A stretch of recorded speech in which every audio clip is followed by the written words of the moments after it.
মনির খান তার গানে মেঘনার কাছে আকুতি জানিয়েছিলেন ঠিকই, কিন্তু সেই আকুতি যেন শুনতে পায়নি মেঘনার ভয়াল ঢেউ। একের পর এক বসতভিটা গিলে খেয়েছে নদী, মুছে দিয়েছে তীরবর্তী মানুষের সব স্মৃতি।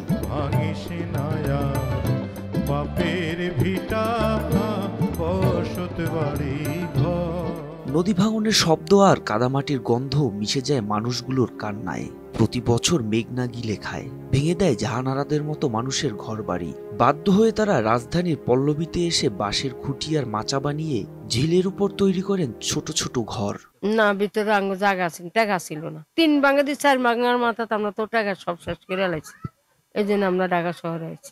না না, আগে ভাড়া ছিলাম। ভাড়া থেকে আস্তে আস্তে আস্তে আস্তে ওই যে ফারুক মিয়ার লগে চিন পড়ছে হয়েছে, এমনি এমনি ঘর কোদ্রে উড়ে আমরা সবাই আসিলাম। এবার আঙ্গর কাছে এটা বলাই অবস্থি। নদীর মধ্যে না ছিল ঝিল, তা আমরা ঝিলেতেন হাজি বড়ি বড়ি ডুবাই ডুবাই মারি উড়াই বিড়া বানছি, বিড়া বান্নাতে ঘর উঠেছি। মিরপুরের পল্লবী এক্সটেনশনের বিশাল ঝিল, যা গিয়ে মিশেছে দুয়ারি পাড়ায়। একসময় এই জায়গায় কোনো বসতি ছিল না, সবই ছিল সরকারের খাস জমি। কিন্তু ফারুক মিয়ার হাত ধরে মেঘনার ভাঙনে সর্বস্ব হারানো ভোলার ইলিশে ইউনিয়নের কিছু মানুষ এখানে এসে বসতি গড়ে তোলে। এতেই নাম হয় বসুন্ধরা টিস্যুতে ছাড়ের ছড়াছড়ি। বসুন্ধরা টিস্যু নিয়ে এলো নিশ্চিত ছাড়।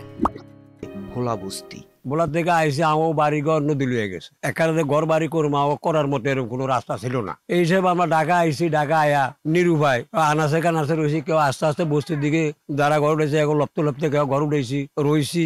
দীর্ঘদিন এ পর্যন্ত আমরা চলাফেরা খাইছি। এখানকার পুরুষরা সাধারণত দৈনিক মজুরির কাজ ও ফুটপাতে চা পান সহ অন্যান্য ব্যবসা করেন, আর নারীরা বাসাবাড়িতে ঝিয়ের কাজ করেন। কেউ রডের কাজ করে, কেউ আছে রাজ্যগুলি কাজ করে, কেউ যখন যার যেটা কাজের পেশা সে সেটাই করে। আমরা মহিলারা কেউ বাসাবাড়ি কাজ করে, কেউ এখন বা কাজ যারা না করে তারা হাতের কাজ করে। যখন যেটা যে পায় তখনই সেটা করে।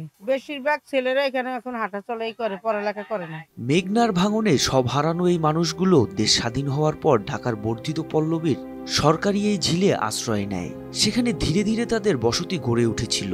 কিন্তু 2019 সালে সাবেক এমপি ইলিয়াস মোল্লা উচ্ছেদ অভিযান চালালে তারা আবার বাস্তুহারা হন।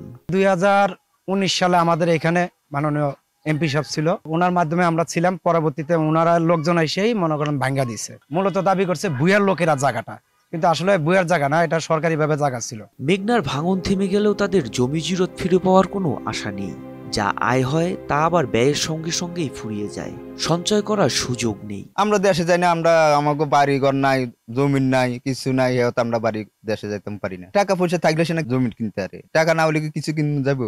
রাজধানীর কোলাহলে এই মানুষগুলো হয়তো বাঁচার স্বপ্ন দেখে, কিন্তু ভেতরে লুকিয়ে থাকে নদীর কাছে হারানোর বেদনা আর এক টুকরো স্থায়ী ঠিকানার আশা। মোহাম্মদ সায়েম, RTV।